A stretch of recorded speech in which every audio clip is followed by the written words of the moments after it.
द्यावीशी वाटत नाही. ज्यांचा अपमान झालाय त्यांना जर त्याचं काही वाटत नसेल तर मला काय याच्यावर काय प्रतिक्रिया देणार. खरं म्हणजे ज्यांचा अपमान झालाय, अवमान झालाय, त्यांना त्याचं काय वाटत नसेल तर मला त्याच्यावर कुठली प्रतिक्रिया द्यायची नाही. आणि ज्यांनी स्वाभिमान जेव्हा जे घाण टाकतात, बाळासाहेबांचे विचार विकतात, सोडतात, त्यांना त्याचं काही वाटणारच नाही. आणि मग त्यांना त्यांची जागा, काँग्रेसने त्यांची जागा दाखवली असेल. त्यामुळे मी त्याच्यावर काही प्रतिक्रिया देऊ इच्छित नाही. उलट त्यांना विचारलं पाहिजे, तुम्हाला एवढे मागं का बसवलं.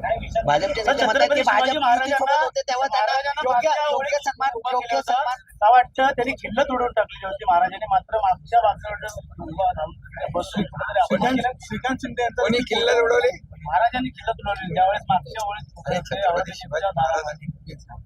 सर, भाजपचे नेते असं म्हणतात त्यावेळेस फोटो समोर आलाय, ज्यावेळी पंतप्रधान नरेंद्र मोदी वगैरे यांच्या रांगेत श्रीकांत शिंदे बसलेले आहेत, ते एनडीए मध्ये असताना आम्ही बाळासाहेबांचा आणि हिंदुत्वाचा विचार पुढे घेऊन चाललोय, विकासाचा विचार पुढे घेऊन चाललोय.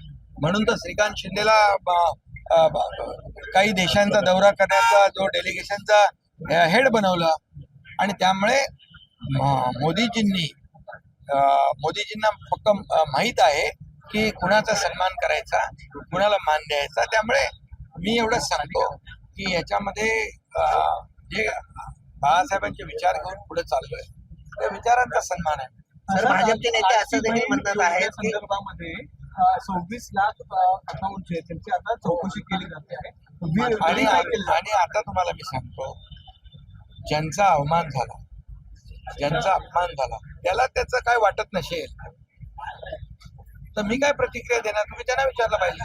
दुसरी गोष्ट, ज्यांनी मगाशी मी म्हटलं की स्वाभिमान गुंडाळून ठेवला, ज्यांनी विचार सोडले, त्यांचे असंच होणार. त्यांची जागा त्यांना काँग्रेसने दाखवली. आणि म्हणून नेहमी लोक सांगतात की विचार पुढे असतात आणि लाचार मागे असतात.